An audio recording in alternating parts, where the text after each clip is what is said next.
आप सबके भीतर बैठे परमपिता परमेश्वर को सादर नमन करता हूं। तो आइए आज दर्शन शास्त्र के तहत उस विषय पर चर्चा करते हैं जिस पर कि प्रायः प्रश्न उठता है। प्रश्न ये है कि हम हैं क्या। अधिकतर लोग इस प्रश्न का जवाब देते हैं कि हम एक शरीर है। लेकिन मैं ये कहता हूं, यदि आप एक शरीर हैं, शरीर तो आपका साथ छोड़ देने वाला है, आज नहीं तो कल, या जो लिखा है परमपिता परमेश्वर ने उस वक्त शरीर तो आपका साथ छोड़ देगा। जो आपका साथ छोड़ देगा वो आप कैसे हुए? तो शरीर आप नहीं है। चलिए शरीर के भीतर यात्रा प्रारंभ करते हैं। शरीर हम नहीं है ये तो निश्चित हो गया। अब शरीर के भीतर चलते हैं तो जो अवयव प्रकट होता है वो है मन।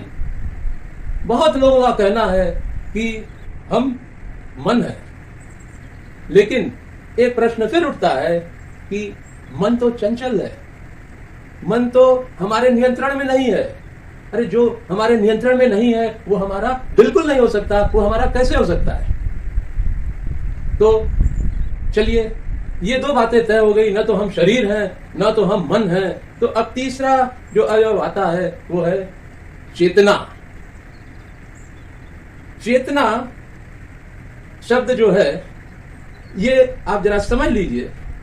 जिसको आप चेतना कहते हैं वो हम ये चाहते हैं कि निरंतर जागृत अवस्था में रहे, लेकिन चेतना कभी जागृत अवस्था में होती है तो कभी सुसुप्ता अवस्था में होती है, और हमारा उस पर भी नियंत्रण नहीं है, तो चेतना भी हम नहीं हुए।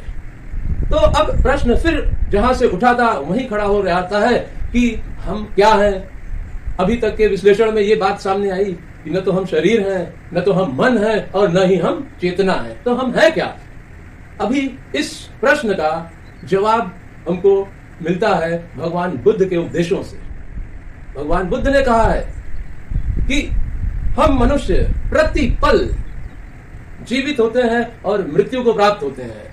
प्रति पल ये घटना घटित होती रहती है कि हम जीवित हो रहे हैं और मृत हो रहे हैं।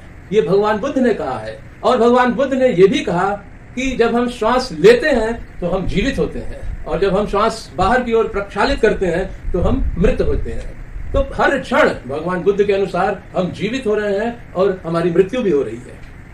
तो भगवान बुद्ध ने इस प्रश्न का जवाब दिया कि हम हैं क्या। उनका यह कहना है कि श्वसन प्रक्रिया, सांस लेने की प्रक्रिया निरंतर नहीं है। हम जब सांस को भीतर की ओर लेते हैं और फिर बाहर की ओर छोड़ते हैं, तो जब हमने भीतर की ओर लिया तो एक गैप होता है, एक ठहराव होता है। उस ठहराव को भगवान बुद्ध ने कहा है कि हम हैं। अब ये बिल्कुल स्पष्ट हो जाएगा कि श्वसन क्रिया, सांस लेने की क्रिया निरंतर नहीं है, जैसा कि हम लोगों को ये बताया गया और ये लिखा गया है कि श्वास निरंतर चलती रहती है। श्वास निरंतर नहीं चलती है। जब हम श्वास को भीतर लेते हैं तो हमको जीवन मिलता है, और जब हम सांस को बाहर निकालते हैं तो इसको मृत्यु कहा गया है। भगवान बुद्ध ने ऐसा कहा है। तो इन दोनों के बीच में एक गैप है। अगर हमने उसको पहचान लिया वही हम हैं। भगवान बुद्ध ने भी कहा कि आती श्वास और जाती श्वास के बीच में जो अंतर है, जो ठहराव है, जो गैप है, उसको पहचानिए, वही आप हैं। तो आज के प्रश्न का यही उत्तर हुआ। नमस्कार।